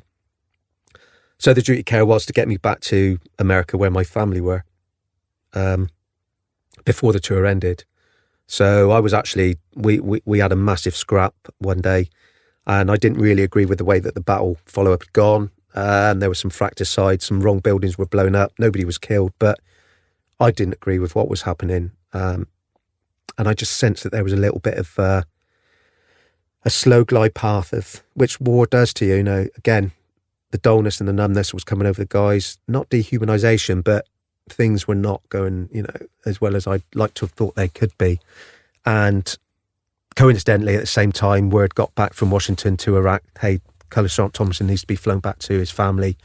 If something happens to him, he's getting involved in a lot. You know, it would not be good to have to repatriate a dead Royal Marine back through America to pick up, you know, his family, then follow him back to back to the UK, where they haven't got a house to live in. You know, it wouldn't have looked good. It would not have been good. And it certainly wouldn't have been good for my family, bless them, to have lost their dad and husband in a foreign country and me in a foreign field, you know. So I got sent back, and it was really bad because we went from fighting in Iskandariya back to our FOB. I packed my kit. Dan said, hey, sorry, but we're going to send you back. You can go back and start training the next riverine force that is coming out. So to me at the time, I thought, they want me to go back to start training the guys up because I've had a boot on the ground. I know what's going on, which is what happened anyway. But it was the way that it happened. So I flew from Baghdad back to via Germany to Florida up to Wilmington Airport, where my family, my wife Sharon and my stepdaughter Ellis met me with little Harvey, who he wouldn't even talk to me. He didn't know who I was, basically. He was then probably about 1.5 years old, I think, or a year. So obviously he couldn't talk, but he just wouldn't recognise. There was no bond as dad. So I did that in about 36 hours. Woke up in the morning, and then we decided to go to Walmart for the day. Well, just down Walmart to a local shopping mall. So drove down there. We were in Walmart, and my wife was working out with my daughter what ice cream to buy. And I just suddenly stood there, and I just found myself in this giant store with no weapon, no body armour, no one shooting at me, no protection, and it just didn't seem right. And it hit me really hard. And from that day, I think, till present, you know, that's when I've, you know, over the years, I think, you know, and then obviously with other stuff happening as well within my career, that I continued. It just didn't add up. Did you go see someone then? Yeah, so as soon as I saw a chaplain when I was in Camp Lejeune, and I muscled on through. I carried on training the next riverine force. I saw my group from Iraq. They came back in the February. My driver, Brian Perello, who was my Humvee driver on that tour, he'd been killed. He'd been killed with an RPG attack on January the 1st. And I was back in the UK then. We'd gone home for Christmas, back to England. And I was out with Sharon and some mates in a nightclub, seeing in the new year. And I just sat there, and again, that just didn't sit right. All these people partying and having a good laugh, drinking away and welcoming the new year. And I just thought, this doesn't sit right. I'm not happy with this. So I said, hey, I need to go home. So I went home, and then I got a phone call in the morning saying that Brian, my driver, had been killed that night in Iraq. And that hit me pretty hard as well, because I wanted to be there. I would have liked to have been there with him, because maybe then things would have been different. I don't know. So we went back to the States. We went back for about, we saw a small craft company come back, and we left there, which was end of tour anyway for me in about the July 05, came back to back to England. Had you gone through any therapy? By then I hadn't. I came back to the UK, and I got drafted into this very small trials and training unit in North Devon. And it was the wrong place for me to go, from being in this high-paced, high-tempo, dynamic USMC role to a Sleepy Hollow in Stowe, on a trials and training unit where they were building a new riverine boat. And they wanted me to get involved in that. However, it was quite far through its procurement, and it wasn't what I wanted it to be, and it wasn't a riverine boat, and it was supposed to be, and it wasn't how it could have been with the amount of experience that I'd had in America. So I found that quite daunting and frustrating as well. It was the wrong place for me to be. A few Marines on this tiny little unit, and probably 50 odd civil servants that, it was an awkward time for me. So I started, I reached out. I thought something's wrong. My wife continually told me that I needed to seek help just through my behaviours. I was far more serious. I'd lost my spark as a happy-go bloke, so to speak, always joking and laughing and messing around. That all just disappeared. And so I started seeking therapy. So I went through EMDR therapy for about 12 months, but it didn't work.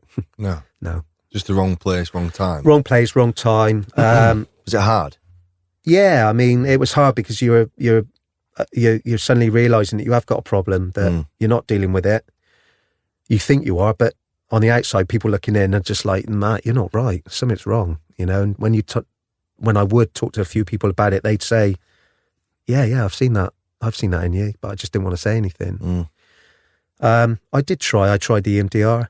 There's many ways that you can get counselling and to deal with these sort of things that you're not comfortable with, intrusive thoughts. And, I don't call them flashbacks, but I guess an intrusive thought can be deemed as a flashback. It was just, all of a sudden, I've learnt upon it lately, in actual fact, from one of the podcasts, is this post-traumatic growth, which I emulate massively. I think that's where I am, to be honest. Because I was already a very passionate, full of empathy bloke anyway, always wanting to help people, look after people, make sure they're safe. And that's probably why I hope I became a good leader, really, of men, because you need those qualities. But on the flip side, they do work against you sometimes because you're just an emotional wreck all the time. You say that stress and the pressure you're under. I mean, that almost, it didn't change. 2008, you deployed back out. Also, you deployed to Afghanistan. Yeah. Things were totally different now, 7 years on. What was your job role in 08? So, volunteering again. Stop volunteering. Yeah. I was in this Sleepy Hollow place, and I'd been there just shy of 2 years. And this job came up. I saw it on a signal for a Sergeant Major to volunteer to go to Armour Support Group. So the Viking is a vehicle. It's an amphibious vehicle that's being procured for the Royal Marines, and it's a twin-cabbed tracked vehicle. It's like a BV snow vehicle, but it's more of a fighting vehicle now as well. So it's very lightly armoured, but it's still amphibious, so it can still sort of swim very slowly in the water, but it can swim from landing craft to shoreline. And it proved itself so versatile, and it's probably one of the most adapted vehicles that could ever be operated in Afghanistan. It was like it was built for Afghanistan, but it wasn't. But it went to Afghanistan, and it proved so successful. It could drive off track. It didn't need to use roads. It could operate through canals, it could cross ditches, that were a metre wide. It could cross up steps that were a metre high, just by the hydraulics. You'd have eight Marines in the back cab, and then you'd have a gun in the commander's position in the front cab, all crewed by Royal Marines, operate by Royal Marines. So the Armoured Support Group, they took their name from an armoured support group, much the same, that were born in the Second World War, where it's actually Royal Marines operating tanks in the Second World War, which was very, very on the back end of the Second World War. It's very unique for Royal Marines to be armoured. So Armoured Support Group, and they wanted a Sergeant Major to run the group because haphazardly Afghanistan had happened. The Viking proved its worth. We only had a certain amount of Royal Marine operators that could operate it. So the lads were deployed to Afghanistan with the Viking, and they did tour on, tour off relentlessly. So they're probably one of the most deployed groups into Afghanistan. The Armoured Support Group. They're armoured. They had a degree of... No, sorry, the Armoured Support Group. They're the ones you was talking with. Yeah. So those guys, they did tour on, tour off, tour on, tour off. So they deploy, they do a 6-month tour, they come back, they'd have their short period of decompression, they do 8 weeks R&R, they come back, they'd restock, re-uniform, then they'd go straight into rehearsals, retrain. A couple months later, they're back in Afghanistan again. So some of those guys had done 2 or 3 tours back to back almost. And they were tired and battle weary, and they're a little bit ill-disciplined, and things were, they weren't accommodated properly. They were in temporary accommodation based in Bovington, in Stanley Barracks, with the army. They weren't very well looked after. Their accommodation was absolutely dire. And so the G1 discipline instance went through the roof because these guys were just burnt out. What, fighting, drinking? Drinking, fighting, ill discipline.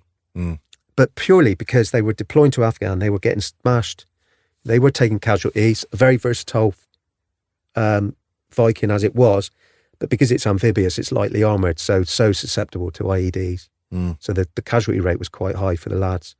And just the relentless Afghan there, back Afghan, So I volunteered and I got it. I got interviewed for the job and I got it. I went there and I was I was faced up with a brand new company commander, Rich Hopkins. So me and Rich, we were introduced to Armour Support Group and the bunch of guys. Some of them were already deployed in Afghan. The rest of the guys were back in Bovington, and we all got them in a room and basically just opened a notepad to write what's wrong.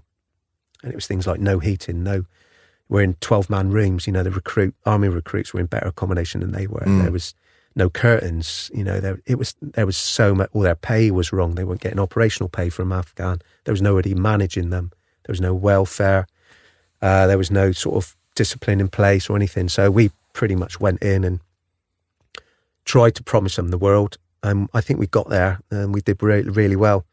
Behind the scenes, Rich Hopkins, the troop company commander, or the commander of Armour Support Group, he worked relentlessly to get the accommodation, and we worked together, and we got the lads in a better place. And were they in a better place then for the tour when you took them out? So then we had the big brigade, Royal Marines Brigade tour, and we went out halfway through that as a group. We already had guys deployed, but then we deployed as Armoured Support Group. So we went out on Herrick 9 through to Herrick 10. So we did Herrick 9 and a bit of Herrick 10. We were all operators. I did the course. My boss did the course. We all did the course. So everybody could drive a Viking, command a Viking from the top, man the gun on the top, and basically do a Marine's job as well as a corporal's job, a sergeant's job as well as sergeant major's job. I could do any of it really.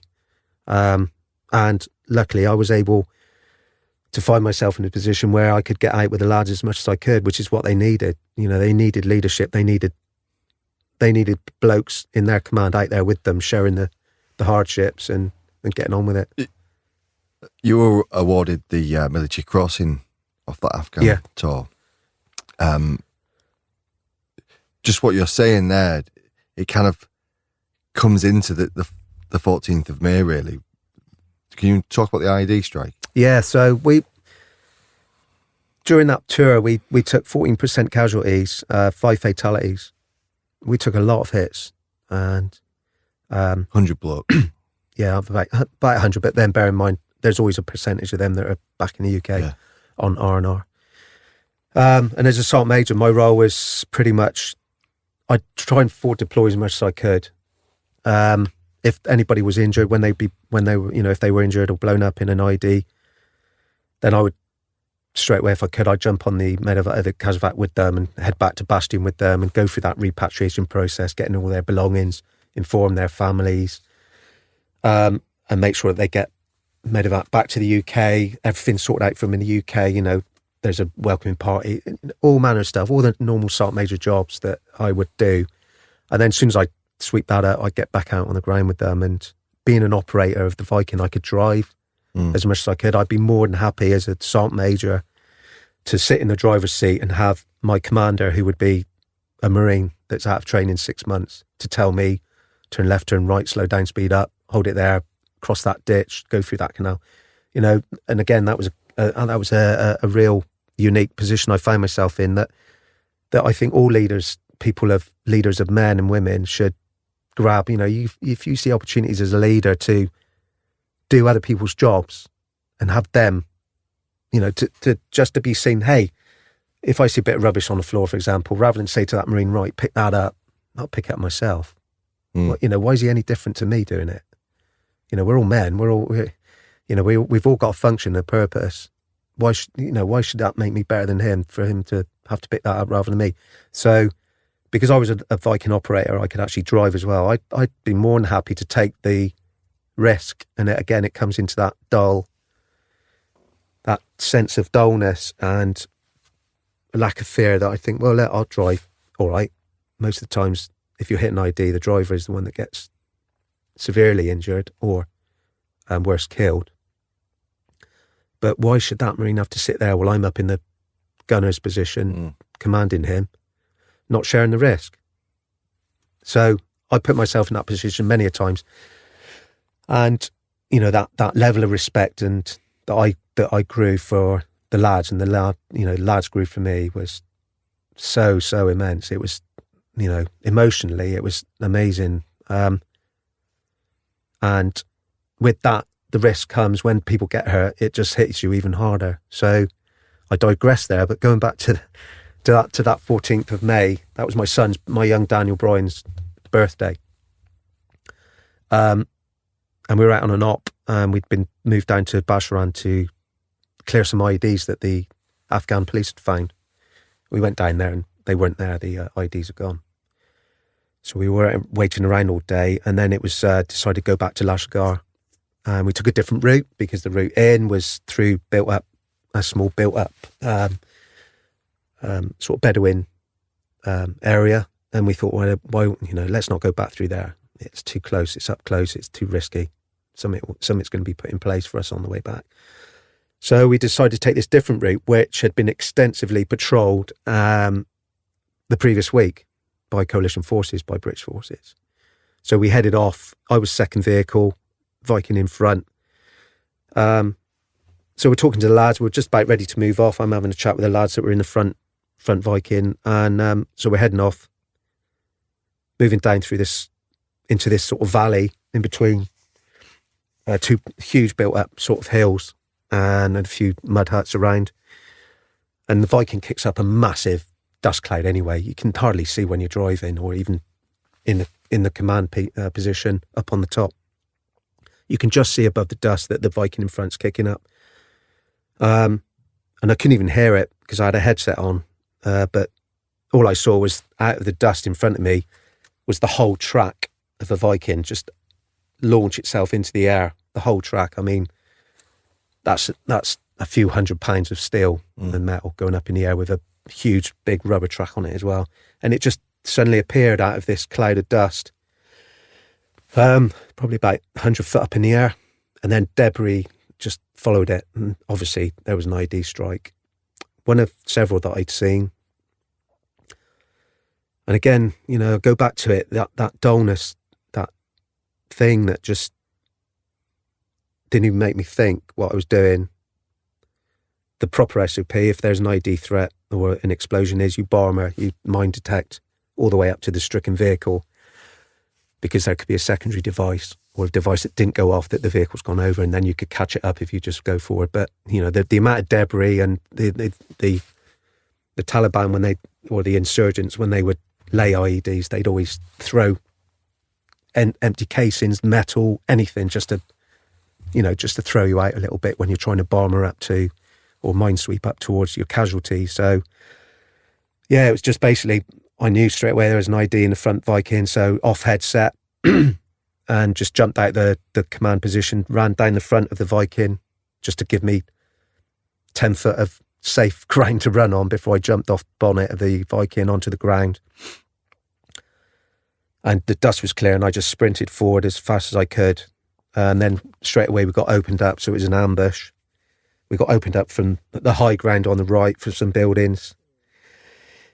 But again, I just kept running. It was just that, I just ignored it sort of thing, yeah, whatever sort of thing. And I just cracked on, and I got to the Viking, and the ID must have been massive. It was a different ID strike to normal, where the Viking had actually been split down through the centre, not in half, i.e. front and back, but through the centre. So there was a left side and a right side. The command position was gone. The turret was gone. The driver was on the left. He was he was alive, but he was not in a good place. Clearly, there was some Welsh. I think it was the Welsh guards that were in the back of in the rear cab. They didn't know what was going on because it had been detached on the explosion. So the rear cab had moved off to a flank, So they were in there. There's 3 of them in there, I think, from what I can remember. And they were, from what I can gather, they were just shocked by the explosion and the pressure inside that box. So they were still in there. We were under fire. So I'm under fire there, and I'm taking cover behind the Viking, the left-hand side of the Viking, trying to tend to the driver. The cab's on fire, and we're carrying all these. There's like 3,000 rounds of 7.62 in there. There's hand grenades in there as well. So I'm trying to drag the driver away from the Viking, from the fire, but not too far that I'm exposing ourselves to the fire that was coming into the other side of the Viking from the enemy, from the ambush that's going on, because they're still firing at us now. Mm. Was it sporadic, or was it? It's pretty constant. Yeah, it's full on, really. So I dragged him away as much as I could. Then I was joined by another lad, and I said, right, try and administer it. So I think he was starting to administer morphine and stuff. And then my attention drew to the rear cab. So I ran over across to the rear cab, and I managed to open the door because the door was slightly facing away from the enemy positions. So it provided a bit of cover. I opened the rear door, and the lads are in there, and they're sort of, one of them was upside down and they're crumpled. No injuries, just major sort of blast shock, just stunned them. And I just said, right, we're under ambush. I gave him a sort of target indication where the enemy was. Right, they're up on the high ground, this building, this tree line. And I basically just grabbed them, dragged them out. I threw them around the back of the cab so they're in cover, and I just said, get the rounds down up there, so they started returning fire. And then I stood for a split second. I thought, right, where's the gunner? Where's the commander of the Viking? Where's the turret? And I'm looking around, and I look up on the high feature to the left, and it was a good 30 metres up. It was like a giant sand dune, really. And there was the turret, with the commander still in the turret, all that distance up. I mean, those turrets are a good 400 pound in weight, because it's armour plated, RPG sort of armour plating on that turret. And unfortunately, the commander was still in there. He was caught in the turret, so to speak, in the ring mount. So I just ran up, still under fire, tried to free him up. He was clearly dead. I tried to clear him from the obstruction of his leg. One of his legs was trapped underneath the turret as such. I couldn't get him out. And I just started losing all my strength. I just really started feeling weak, and I think I was doing stuff, but I wasn't. So I ran back down. I shouted back to the Viking that I dismounted, hey, we need some medics. We need more than one medic here.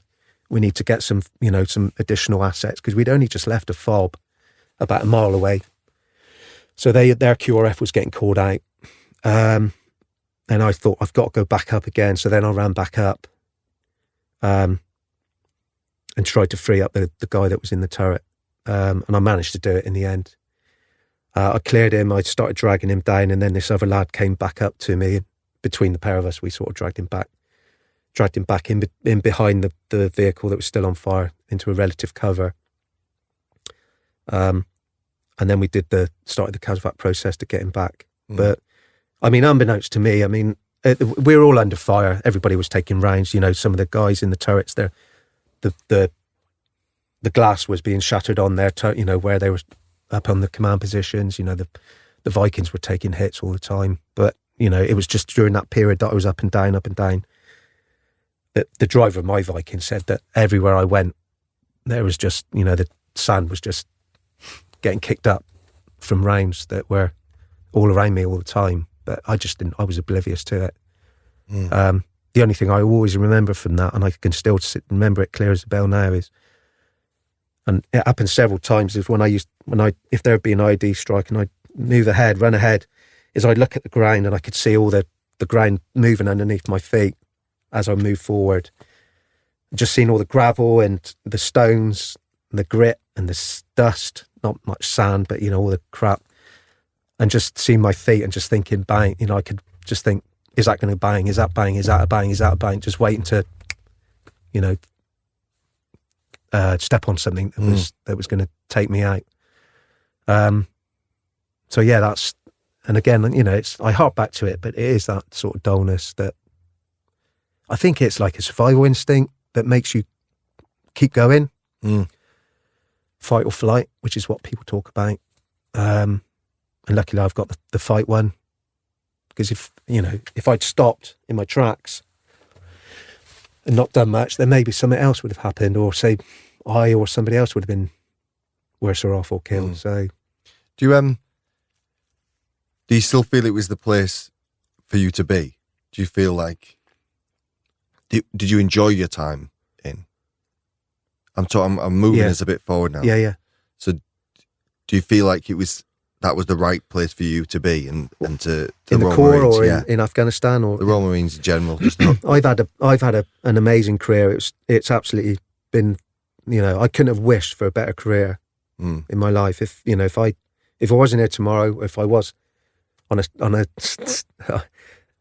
say rapid path to die in, so to speak, I would quite happily look back and think, yeah, that's fine. You know, think of what I've done and what I've achieved, seeing the people I've worked with, the brave men and women I've fought alongside. I've been lucky to have been exposed to those amazing people. And as a Royal Marine as well, hey, you know, what could you wish for but to be that?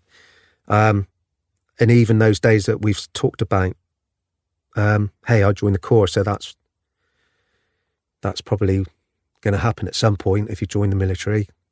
There was almost a perfect storm, and after that Afghan, you became Brigade RSM. Yeah. But I want to move us to January 17. Yeah. When I retired. Yeah. When you retired and you left, did you feel like you'd lost identity? So just running up to that, because I was dealing with the issues from Iraq, and then I felt so emotionally attached to the armed support guys, and it really hit me hard when we lost some of our lads, and I was involved quite up front and personal, and, you know, touching, feeling, smelling as such, the lads. And because I'd become this emotionally attached bloke that had to help and try and help and look after everybody, it did start having an effect on my performance as a Royal Marine. I stepped into into the RSM position at 4-2 Commando, and I held it together. I was a trim manager, so I was trauma managing other Marines. I could talk to them, and I could relate to them because I had similar experiences. Unbeknownst to them, maybe, I don't know. But underneath it all, I was actually hanging out with my own issues. But I found that by trying to counsel them, I was sort of counselling myself as well. So I was dealing with that. And there came a point one day when I started thinking, you're not firing on all cylinders. You're going to start getting things wrong. You're not working 100%. And when it came to being Brigade RSM, you know, I was working to a brigadier, and I just knew that I wasn't giving my all. I was trying, but it wasn't coming out right.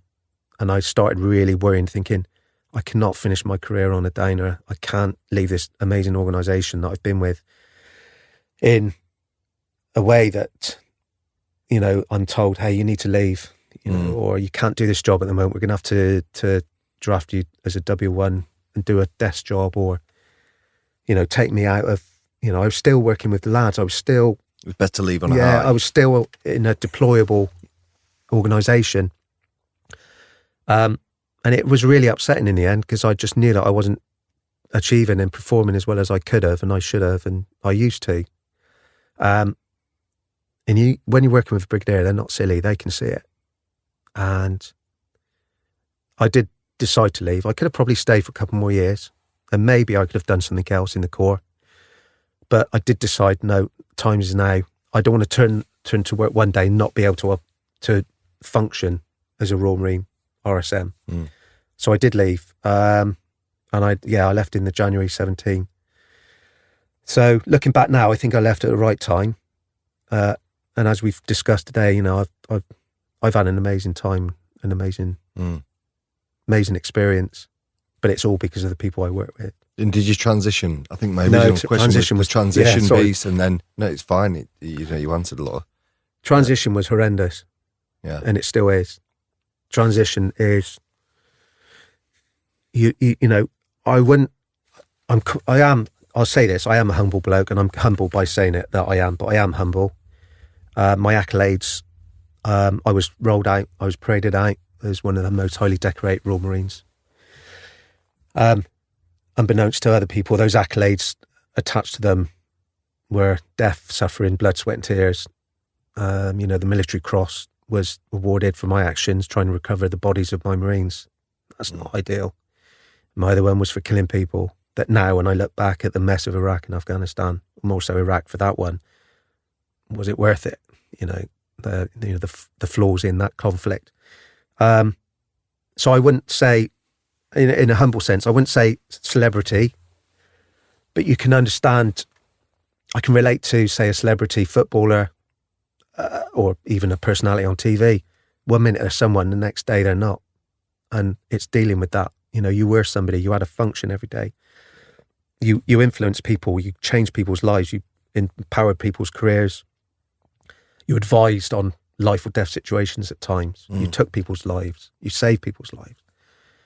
And then all of a sudden you leave that amazing organisation that's looked after you for 28 years, that's been your second family, that would do anything for you and anything for your family. And you suddenly leave that, and the next day, it's just, you just feel like naked, so to speak, of everything that you used to be. And unfortunately, civilian streets are so different. Society's has changed so much from as it was, as I knew society in Civilian Street in 1989 before I joined up. Society's got so busy, everybody's trying to make money, to pay the bills, to struggle through, to raise a family. It's so much harder. And people ain't got time to look after each other or look out for each other and take time to care for each other. And I find that really difficult to settle into. How did you get involved with Tribute Inc? So Tribute Inc was a good friend of mine, used to be in the Royal Marines. He has a tattoo sort of parlour in Tor Point, and Tor Point was where I used to live in military housing during my last 2 years as Brigade RSM. So we sort of got back together, me and my mate, he used to be in the Marines, and he's got this really good shop in Tor Point, a tattoo, and I thought, I wouldn't mind getting a tattoo done. And I set to thinking about it, and he did as well, and we sort of came up bizarrely with the same idea of some sort of bugler playing the last post.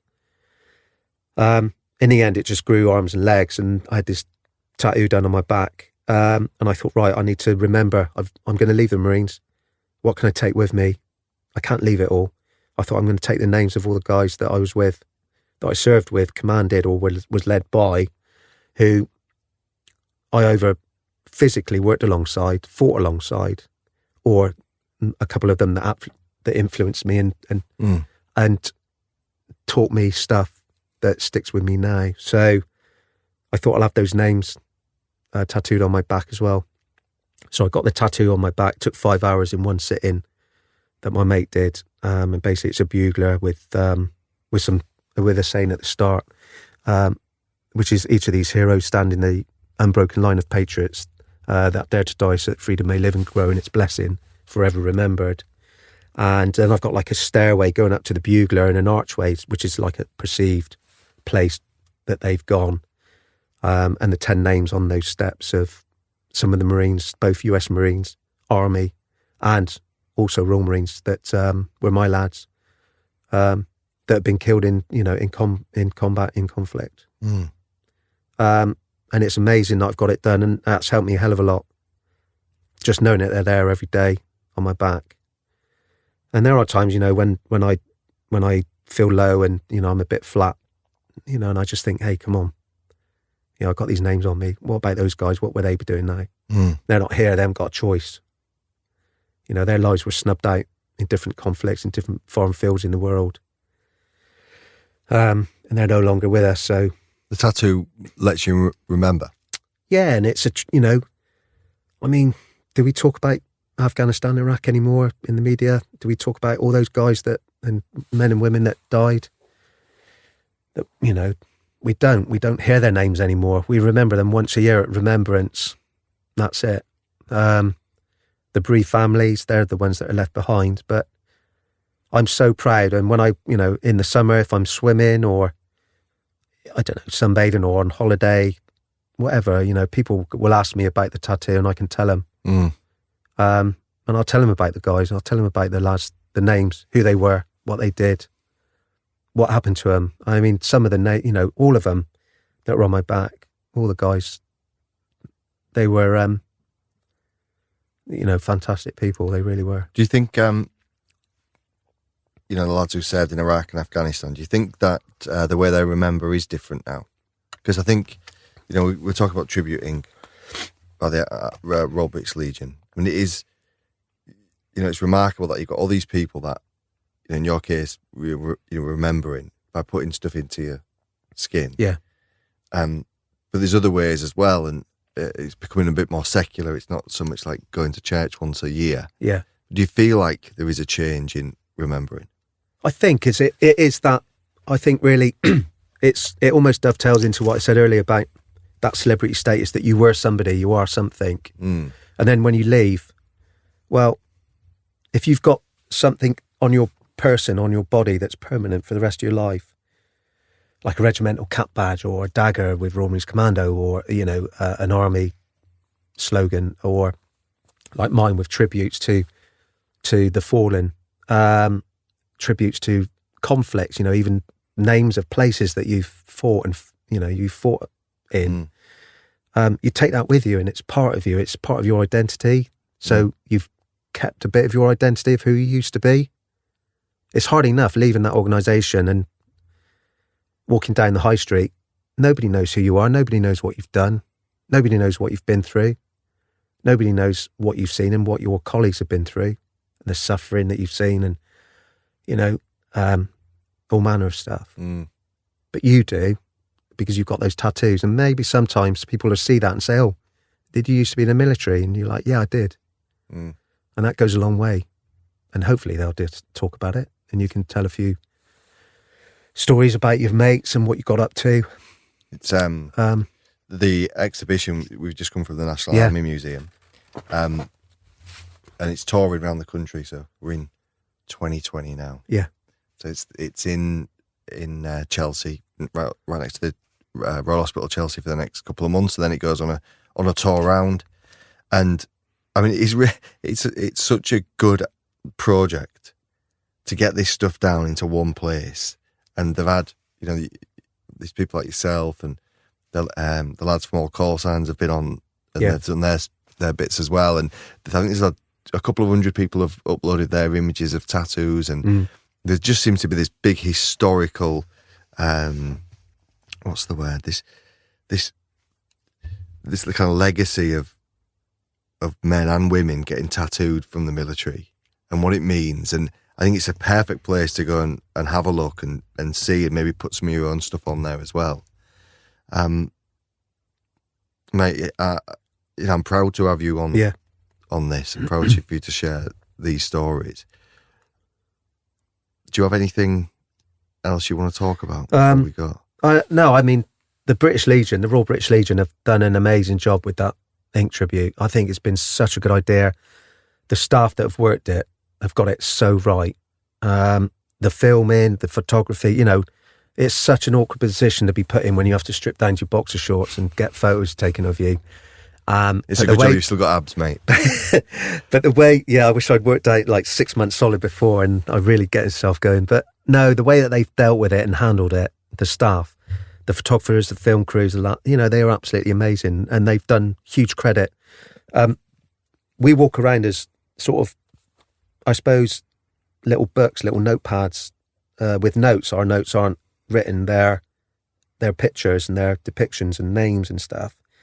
So, you know, we carry stories with us on a daily basis on our skin, and the British Legion and the amazing staff, they've enabled us to tell that story within the ink tribute. Tattoos always used to be slightly frowned upon, you know, in society. But, you know, it's become a form of art. It's so cleverly done now. You can get some amazing stuff done. And to be able to air that and bring these names to the forefront again, to people's lives, to bring it into discussions, and just to remind people of the sacrifices that others have made, so that we are here today relatively safe. It's a fantastic opportunity to say, hey, yeah, I was somebody, I was something, and look at this, and look at these guys that I carry with me. So yeah, it definitely is a good way to send off a tribute. Thanks so much, mate. Okay. And we will leave it there. Yeah, thanks very much indeed. Thanks for having me.